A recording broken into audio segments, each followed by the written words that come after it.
I've been playing house for 6 years with a man who never really saw me, so I'm packing up and leaving before he gets home to show him what he lost. Posted by u/ok_m_her. I, 31F, have been living with my boyfriend, 42M, for a little over 6 years. From the very start, everything moved so fast, and I jumped into a new life before thinking. There is so much to say about the 6-year history we have, mixed with good, but a lot of bad. He is divorced with 2 kids. The kids were 10 and 8 when we started dating, now they are 16 going on 17 and 14 going on 15. I have no kids and have never been married, but I do have the best lil pooch, who is now 13 years old. We have been good the last 6 to 8 weeks, so this may come as a surprise. No, there were no recent big fights. We have been going about life in this routine. I wake up, go to work, come straight home, walk our dogs. Oh, we just adopted a new pup 7 months ago, cook dinner, clean up, shower, and then bedtime. I do this every day. My boyfriend doesn't have a conventional job, so he can go weeks or months without working. I have a stable 9 to 6 job, Monday through Friday. So he's usually home while I'm at work. Today is the first time he is going to work since the year started. After 6 years with him, it has never been easy to talk about hard topics or my feelings. I always felt dismissed. To keep the peace, I always felt I had to play the part he expected and wanted. I can admit I am a bit of a people pleaser, and I do love very hard. I always gave him the benefit of the doubt and hoped for things to get better. At this point, I have isolated myself from my friends and family, and I don't even recognize myself anymore. I want to be a wife and mother more than anything, but I am afraid the way we are going is not leading there. I feel like my boyfriend is okay with just being boyfriend and girlfriend. I have given everything I can, helping with the kids, doing all the cooking and cleaning, and prioritizing him by giving him all of my free time. He gets sensitive when I try to make plans that don't involve him, and usually it leads to big fights until he guilts me to the point that I just gave up on a social life. As I get closer to my 40s, I'm freaking out. Time is of the essence, and I don't want to wake up in my 40s with regret. There is so much to say about the dynamic, but long story short, I feel like the only way things will change is if there is a big change. We are both equally comfortable in this routine. I know I am not living life the way I truly want. I have tried to bring up ways to change the dynamic, but it usually leads to him telling me things that sound nice, but it never happens. He's all talk and no action. When I try to act on the things we talk about, it leads to huge blow-up fights. I do love him so much, but I just can't live life like this. My sister is moving, so there is an opportunity to take over her lease. My plan is to leave before he gets home from work and to write a letter explaining myself. I don't want to break up, but I need him to start taking me and this relationship seriously. I want us to be intentional and actually do the things we talk about. I wish I could talk to him instead of doing things this way, but I am afraid of a big fight happening. Am I the jerk for secretly moving out while he's at work? Top/relevant comments. Commenter. Are you moving out in an attempt to get him to change into the person you want him to be? Because that's not going to work. If he was going to change, was capable of change, and wanted to change, he's had 6 long years to do it, and you leaving isn't going to lead to any lasting change. He may be able to sustain a change in the short term to lure you back in, but it won't last, and as soon as you come back, he will backslide into the same old behaviors. You need to accept that you and he are just not compatible. If you want to leave, then that's great, but you need to do it for you, so that you can move on and have the kind of life, and find the kind of person that you want. Not in some misguided attempt to manipulate him into acting like the person you want him to be. Commenter 2. I agree with this statement. You aren't the jerk, but you should probably just break up with him to his face because you don't want the same things. That's okay, you shouldn't be made to feel like you have to hide leaving, and you shouldn't feel like leaving is going to give him magical feelings. Just do it for you so you can move toward what you want. Commenter 3. Why would this man change when he purposely chose a woman 11 years his junior to be a free nanny, maid with benefits, and pay his bills? He's living in the perfect dynamic where you give, and he takes it all. Of course he's going to shut you down. The maid with benefits should never have a voice to question him. Don't waste any more of your good years on this loser. The fact that you have isolated yourself from your friends and family is so sad. Ask yourself, what do you have to show for these 6 years you've given him? Leave, but don't try to stay with him. Update 15 days later. I am overwhelmed by how many responses the original post got. I was filled with mixed emotions after reading everything. I ultimately needed time to process before writing again on Reddit. So, I took most of the advice and decided to wait for him to get home to talk instead of leaving a letter and leaving while he was at work. Before I get into the update, I want to address a lot of people's concerns about there being a possible DV situation and toxic relationship. You were all right. Update: I decided to pack up my car with all of my important items. I cleaned the house, cooked, showered, and wrote out all my thoughts on what I wanted to say, because I tend to lose track of my thoughts when I'm in high-tension conflicts. I wanted to make sure he understood why I felt the need to move out after 6 years. He got home around 9 p.m., and I asked if he could join me on the couch to talk. He immediately started to get anxious, asking me to hurry up and get to the point. I started to read the letter, and I couldn't help but cry as I read. When I got to the part, "I have decided it is best for me to move out, but if you want to work on our relationship, I am open to it," he snapped. He snatched the letter out of my hand and ripped it up. He spat in my face and called me trash. At this point, I was trying to get my dogs and leave the house. He grabbed me by my hair and started hitting me. I tried my best to defend myself. I was screaming for help, hoping the neighbors would hear me, but no one came to my rescue. I eventually lost the strength to fight back and just laid there on the floor, hoping he would get tired and stop kicking and punching me.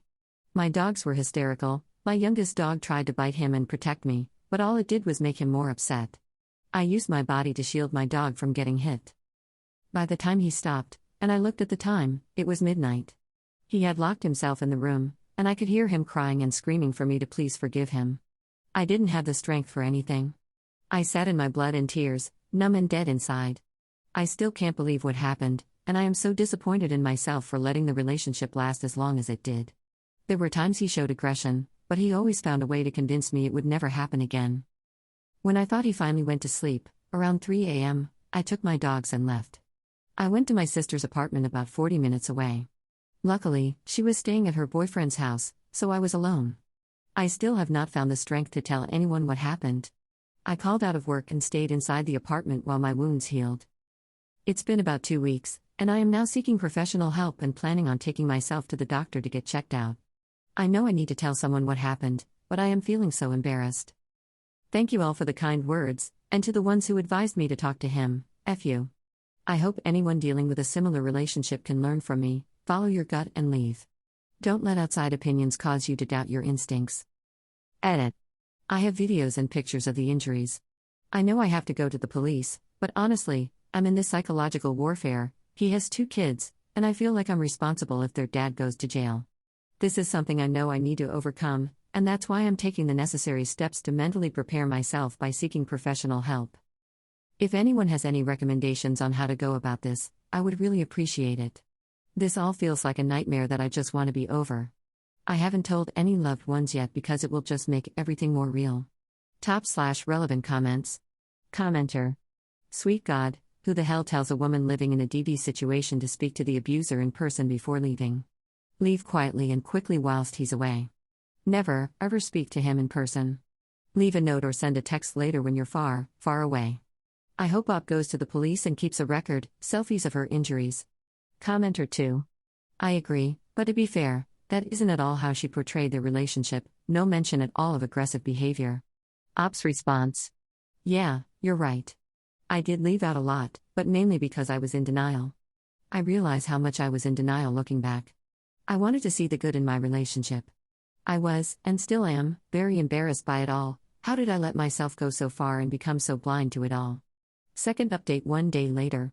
Hi everyone. I just wanted to start by saying I am so grateful for all of the support during this. After reading everyone's comments, and yes, I may not respond to every comment, but I do take time to read everything coming in, because Reddit and you all here are the only people I have told about this, and it's helping me put everything that has happened in perspective. I have been doing more and more research on DV. Before this relationship, I had luckily never experienced a toxic relationship. All of my past relationships have always ended amicably, with love and respect. I never had to deal with any boyfriends screaming at me, intense jealousy, etc. So it was very hard for me to even notice what I was in. My ex was very good at talking. We always used to joke that he should have become a lawyer because of how convincing he knows he can be. I am in a place where I am facing everything head on now, instead of hiding in my sister's apartment, hiding from the world. I can admit, I am a survivor. What happened was not my fault, and I want to apologize for how I came across blaming the Redditors for bad advice. The emotion I am feeling now is rage. I was trying to find someone to blame for what happened to me. And the only person to blame is the effing psychopath loser ex of mine. I decided I am going to the police today. I was feeling bad for him, which I found out is called Stockholm Syndrome. His kids are 14 and 16, and I was worried that I would be the reason they wouldn't have a father around. Taking everyone's concerns for the kids into consideration, I knew it was my responsibility to protect them from this happening to them. I called the kid's mother last night to tell her everything that happened. Just to give as much context before going into the update, the mother and my relationship started out bad. She did not like or respect me. She did not agree with the big age gap and always made it a point to say I was the young bimbo trying to take the father's money, even though I have always worked and paid for everything I have. I have never asked him to ever financially take care of me. Over the 6 years, we have become more friendly. She eventually stopped badmouthing me to her kids and everyone else in the family. But I always felt the need to prove myself to all of his family and friends. So, I called the mother to let her know what happened and that I was planning on going to the police. I even sent her pictures and videos of my black eyes, cuts and bruises, and a bald spot from hair being pulled out. What happened next literally changed everything for me. I went from being sad and depressed to now feeling nothing but anger. I am shaking while I write this because I'm still in shock. She responded with, "Well, I knew this would eventually happen because it happened to her." She went on to tell me the reason they got divorced was because he was beating her in front of her kids, and after 10 years of marriage, she finally got a lawyer and divorced him. She had multiple restraining orders that he did not follow. He got arrested 2 to 3 times, but was never convicted of anything because she dropped the charges, not wanting her kids to be without a father. I am furious. She was undocumented, and her marriage was going to help her become a citizen. She ultimately got her citizenship through the process of VAWA, through marriage to an abusive legal permanent resident. I am so angry because no one told me or warned me. I feel this could have been avoided if someone would have tried to warn me. So now, no more nice guy. Screw him, this guy is going to jail. I will be making sure he never does this to anyone again. Thank you all for the support once again. Third update same day. I tried to write a second post, but it was removed. I am in disbelief at how much negative feedback my posts have been getting. What is going on, people? I hate to bring focus to the negativity, but I feel the need to address the absurd comments. There are people accusing my story of being fake, and apparently, someone out there is using my story for their own entertainment. Let me make this clear. I chose to lean on Reddit because I was isolated from friends and family and was searching for support while I found the strength to tell my loved ones.